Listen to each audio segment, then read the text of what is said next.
नमस्ते, good morning, सत श्री अकाल। एक वीडियो कुछ पोस्ट किए थे और उसके पहले सिर्फ एक आवाज़ और पीपीटी प्रेजेंटेशन के माध्यम से मैं लोगों से मिलती थी। तो कुछ लोग जो मुझे पहले से जानते थे, उन्होंने जब वो वीडियो देखे, काफ़ी समय के बाद में उन्होंने शायद मुझे देखा, तो उस टाइम पे एक इमीडिएट रिएक्शन और क्वेश्चंस आए। अरे, आप बहुत बदल गए हो, आप फिज़िकली बदल गए हो, आपका आवाज़ बदल गया है, आपका बदल गए हो। और जिन लोगों ने शायद मुझे पहले नहीं देखा है, पहले नहीं जानते थे, तो वो उनका ऐसे कोई reaction, they have just accepted मी वो वीडियो देख के।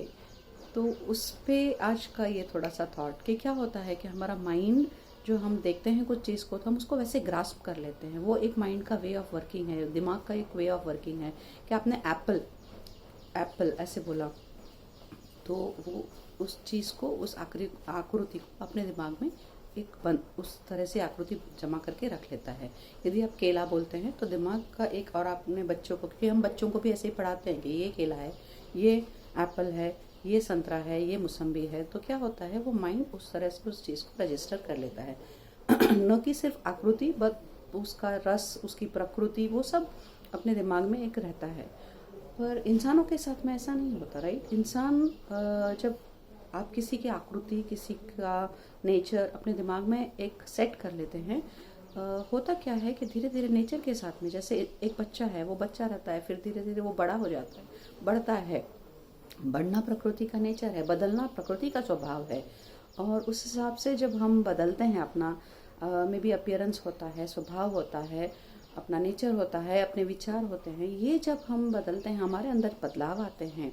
पर बदलाव हर किसी में आते हैं, पर क्या होता है कि जब हम बदल रहे हैं या सामने वाला बदल रहा है, पर जब हम उससे जब इंटरेक्शन करते हैं, कई सालों के बाद कोई मित्र मिला, तो हमारा दिमाग में रेफरेंस टू कॉन्टेक्स्ट वो पुराना वाला मित्र, वो पुराना वाला जो शायद हमने अच्छे से व्यवहार नहीं किया होगा, या उसने हमसे अच्छे से व्यवहार नहीं किया होगा, तो हम उसी रेफरेंस टू कॉन्टेक्स्ट, हम उसी ग्रंथि के साथ में उससे मिलते हैं, उससे व्यवहार करते हैं।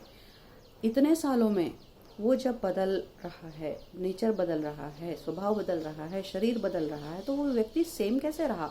मैं जिससे इंटरेक्शन कर रही हूँ, मैं अभी जिससे बातचीत कर रही हूँ या इंटरेक्शन कर रही हूँ, वो सेम नहीं है, वो तो अलग है। वो तो कई साल पहले का जो चित्र है वो मेरे दिमाग में लेके मैं उस चीज़ को उसके साथ में रिलेट करके बदल रही हूँ।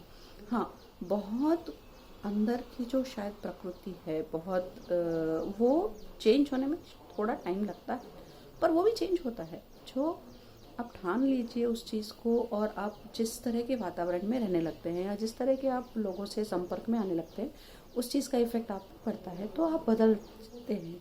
बदलना एक प्राकृतिक नियम है।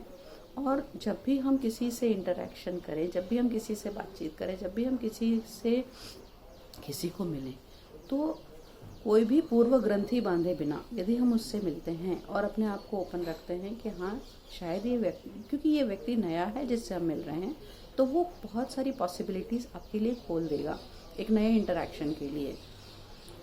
पैटर्न, सावधान रहिए। मैं ये नहीं बोल रही हूँ कि आप आंख बंद करके उस पर विश्वास कर लीजिए। किसी ने आपको धोखा दिया है और अभी आप कई सालों के बाद में उससे मिल रहे हो, और आप उसके बाद में आपने डिसाइड किया कि नहीं, इनसे हमको थोड़ा सा दूर रहना चाहिए, क्योंकि ये 2-3 बार हमें ऐसा कर चुके हैं।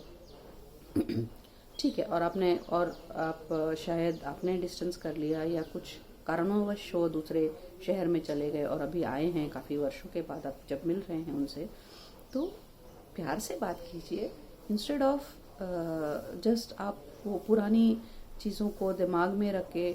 हाँ, कॉशन हम इसलिए रखते हैं क्योंकि हम अपने आप को इमोशनल दुख से बचाने का भी प्रयत्न करते हैं, वो भी एक हमारा कर्तव्य है। तो इसके लिए हम थोड़ा डर के नहीं, एक कॉशन के साथ में, बट प्यार के साथ में। और हो सकता है कि कभी उस टाइम पे कुछ मिसअंडरस्टैंडिंग हुई हो सकता है उस टाइम पे आप दोनों ही इतने नादान रहे हो सकता है कि दोनों की ज़रूरत उस टाइम पे अलग हो, इस वजह से किसी कारण वश आपका डिफरेंस हुआ हो, डिफरेंस ऑफ ओपिनियन हुआ हो।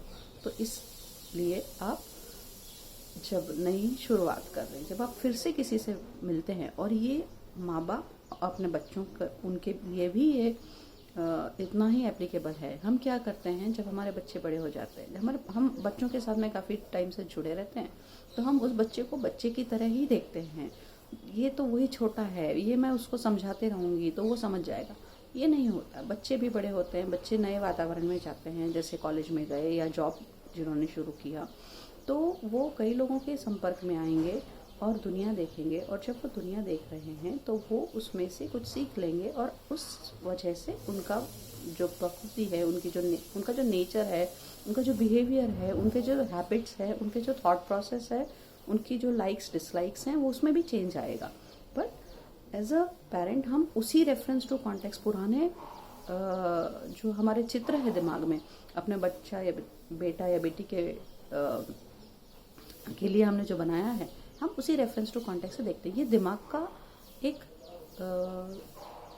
एक पैटर्न है, और उस पैटर्न को हमें समझना चाहिए। और हमें ये भी समझना चाहिए कि यदि ये बच्चा अभी कॉलेज में चला गया है, स्कूल जाने लगा है, या ये अभी जॉब करने लगा है और इतने सालों से ये कर रहा है, या इसकी शादी हो गई है, तो ये नए वातावरण में है और इसकी नई जिम्मेदारियां हैं और इसमें नई समझ आ रही है, तो वो उस हिसाब से बिहेव करेगा। वो उस अपने नए जो उसने सीख ली है, उस सीख को वो प्रोसेस करेगा। उसका भी एक दिमाग है, वो भी एक इंसान है, उसके भी इमोशंस है, और अकॉर्डिंगली वो बदल रहा है। ये बदलाव जब आप एक्सेप्ट कर लेते हैं किसी भी व्यक्ति में, अपने नज़दीक का व्यक्ति हो, अपने से दूर का व्यक्ति हो, अपना मित्र हो, तो जब भी आप किसी पहचान वाले को आप ये एक्सेप्ट करके चलते हैं, या आपका खुद की सिचुएशन एक्सेप्ट करके चलते हैं, तो वो आपको एक्सेप्टेंस जल्दी हो जाता है उस चीज़ का। नमस्ते, थैंक यू।